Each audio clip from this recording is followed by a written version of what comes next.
tribute came from, I wanted something simple, I didn't want a concept album, I didn't want something that, you know what I mean? I wanted like an album to say thank you. I think a lot of artists have a career and then at the end of it they say thank you, but to me, I think it's been very important that the people that have helped me until now and that carry on helping me and bringing me opportunities, I want to say thank you to them.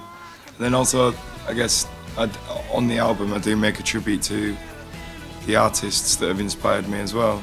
And I think it's just anybody that has either inspired me or helped me, or I don't know, it's just thank you. I like to say thank you a lot, and I guess it's a nice way of saying thank you. I saw you Sunday, Monday,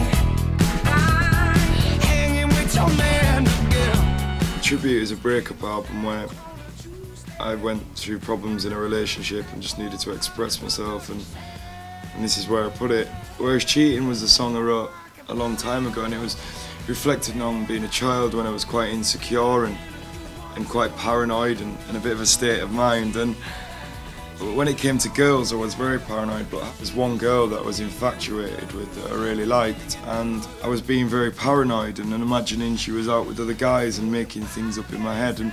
And how I dealt with it is that if she's cheating on me, then that's the thing that she does, and I'm in love with this person and everything about her, so that's just the thing she does, and it worked, and I'm quite good at it now. So. You know I love you better than you once knew. In terms of music videos though, when it comes to the ideas for that, I think when you're so involved in making the music and you kind of have quite, my mind sees images as it is, so when I'm writing the music I see images then, so it's nice just to be able to put that down and put it into a video, and if I have a clear idea on that, I'll do it. I think for Love Me Again I had a very, very clear image. For Cheating, not so much, so I let a director do it. Like,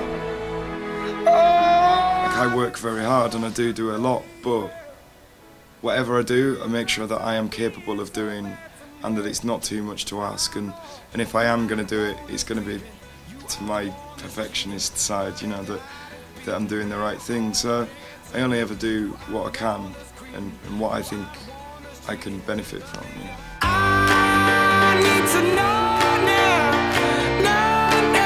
can you love me again? I need to know now, can you love me again? I need to know now, can you love me again? For the first time, I class my professional release was with Rudimental Feel the Love, and I wasn't very well.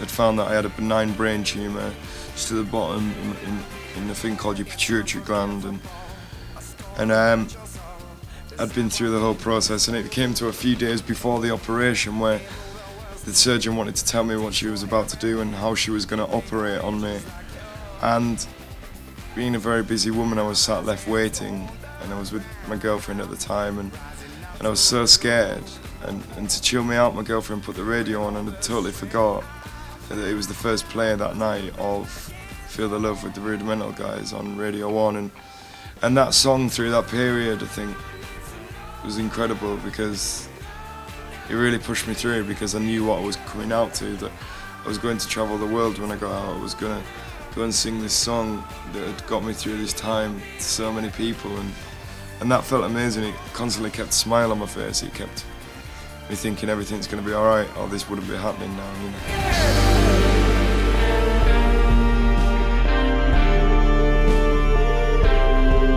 I think the secret formula is to not have a formula. I think every songwriter in the world tries following a formula.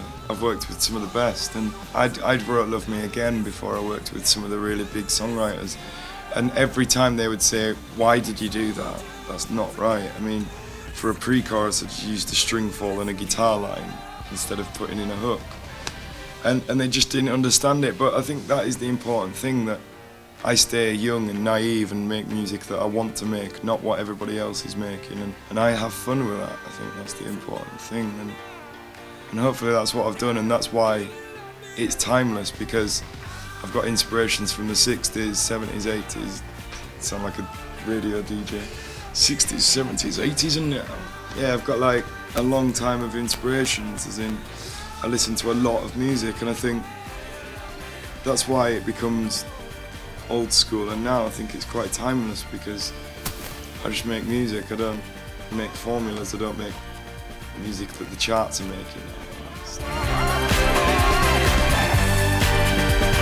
The reason I'm doing this is because of the music, and yeah, you can have that the whole aura, and you might be papped and things like that, but you've just got to be careful that you don't get too caught up in that, and you become part of that world that lives to go on TV shows to talk about other celebrities and things like that, because I think, how long can that really last? Like, I think music can last a lifetime, and a celebrity profile can last a day, you know.